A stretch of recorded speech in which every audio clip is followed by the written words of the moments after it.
మహేష్ కుమార్ గౌడ్ గారు ప్రతి ఎమ్మెల్యే గాంధీ భవన్కి వచ్చి ప్రజల సమస్యలు వాళ్ళకి ఏది ఉన్నా కానీ కూడా ఇక్కడ 10:30 నుండి 1 వరకు కూర్చొని ఎవరు వచ్చినా కానీ వాళ్ళ సమస్యలు తీర్చేదానికి మాకు ప్రతిరోజు ఒక ఎమ్మెల్యే రావడానికి పిలుపునిచ్చినారు. మహేష్ అన్న గారికి ధన్యవాదాలు చెప్తున్నాను. ఇలాంటి కార్యక్రమం ఎప్పుడు కానీ జరగలేదు ఉమ్మడి రాష్ట్రంలో కానీ, లేకుంటే 10 ఏళ్ళు బీఆర్ఎస్ ప్రభుత్వం టిఆర్ఎస్ ప్రభుత్వం ఉన్నప్పుడు కూడా ఎప్పుడు ఇలాంటి జరగలేదు. ఈ రోజు ఇక్కడికి వచ్చిన తర్వాత నిజంగా ఆనందంగా ఉంది. చాలా మంది వచ్చి కొన్ని ఇష్యూస్ పైన ఇండ్లు లేవు కానీ, రేషన్స్ కార్డు కానీ, ఏది ఉన్నా కానీ ఇక్కడికి వచ్చి చెప్పుకోవడం జరిగింది. నేను కూడా కన్సర్న్డ్ కలెక్టర్స్ కానీ, సెక్రటరీ కానీ, మినిస్టర్స్ కానీ వాళ్ళకి ఫోన్ చేసి కూడా వాళ్ళ ఇష్యూస్ గురించి కూడా మాట్లాడడం జరిగింది. జూపల్లి కృష్ణారావు గారితో కూడా మాట్లాడడం జరిగింది. ఈరోజు ప్రజాపాలన కాంగ్రెస్ ప్రభుత్వం వచ్చిన తర్వాత ప్రజల కోసము రైతు భరోసా కానీ, రైతు రుణమాఫీ కానీ, అదేవిధంగా రేషన్ కార్డు గత 10 సంవత్సరాల్లో వాళ్ళ ప్రభుత్వంలో ఒక్క రేషన్ కార్డు కూడా ఇవ్వలేదు. రేషన్ కార్డులు, సన్నబియ్యం, ప్రజలు ఈరోజు ఆనందంగా ఉన్నారు.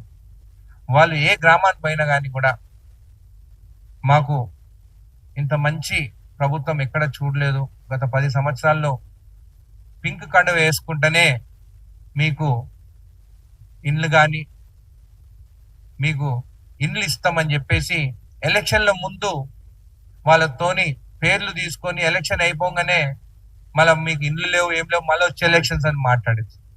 ఈ రోజు ప్రతి కాన్స్టిట్యున్సీకి 3,500 ఇండ్లు మంజూరు చేసి మళ్ళీ వచ్చే సంవత్సరం మళ్ళీ 3,500 ఇండ్లు ఇస్తామని చెప్పి కూడా చెప్పడం జరిగింది. నా నియోజకవర్గం చూసినా కానీ దాదాపు 70% ఏవైతే ఇండ్లు అలాట్ అయినాయో, బేస్మెంట్ కంప్లీట్ అయినాయి.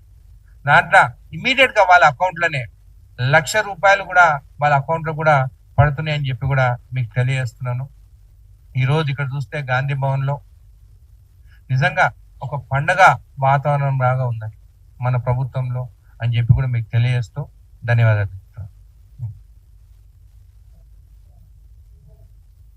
వంశీరామ్ మ్యాన్హాటన్ గురించి మేము పిల్లు వేయడం జరిగింది. అది మూమాటికి ప్రభుత్వ భూమే.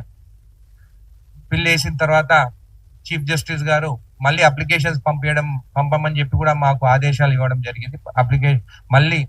అప్లికేషన్ ఇవ్వడం జరిగింది.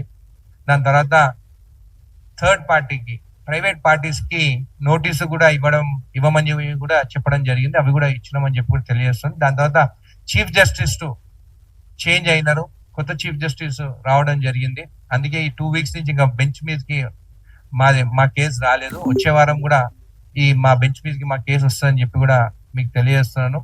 ఖచ్చితంగా ప్రజలు కూడా నేను కోరుకునేది ఏంటంటే, ఈ కేసు 4 ఎమ్మెల్యేలు మేము పిల్లు వేస్తాం.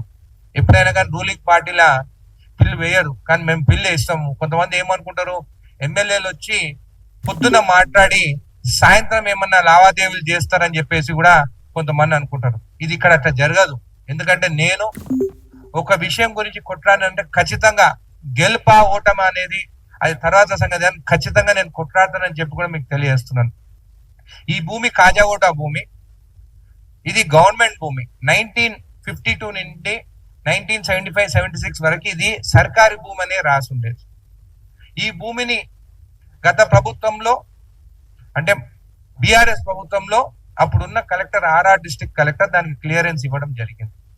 దాని తర్వాత కొన్ని రిజిస్ట్రేషన్స్ అయినాయి. కాబట్టి మేము కోర్టుకి పిల్లు వేయడం జరిగింది. పిల్లు అంటే ఒకసారి వేసిన తర్వాత అది విత్డ్రా చేసుకోలేము. అంటే నేను కొట్లాడాలి, న్యాయస్థానం పైన నాకు నమ్మకం ఉంది, గెలుపో ఓటమో న్యాయస్థానం తెలుస్తుంది. కాబట్టి ఖచ్చితంగా దాని గురించి కొట్లాడతాను. నేను పబ్లిక్ కూడా, నేను ఈ హైదరాబాద్ లో పబ్లిక్ కానీ ఎవరైనా కానీ అక్కడ కొనేటోళ్ళకు కూడా నేను ఒక సూచిస్తున్నాను. ఒక కేసు 4 ఎమ్మెల్యేలు వేసినట్టే మీరు ఆలోచించండి. రేపు కోర్టు తీర్పు మేము గెలవచ్చు, ఓడిపోవచ్చు.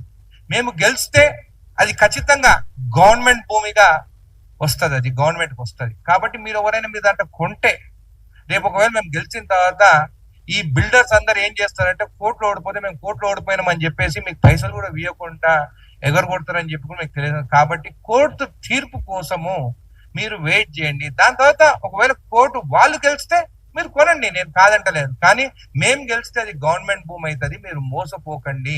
వంశీరామ్ మ్యానటన్ పైన కోర్టు తీర్పు ఇచ్చేంత వరకు దయచేసి వెయిట్ చేయండి, మోసపోకండి అని చెప్పి కూడా మీకు తెలియజేస్తున్నాను. Thank you.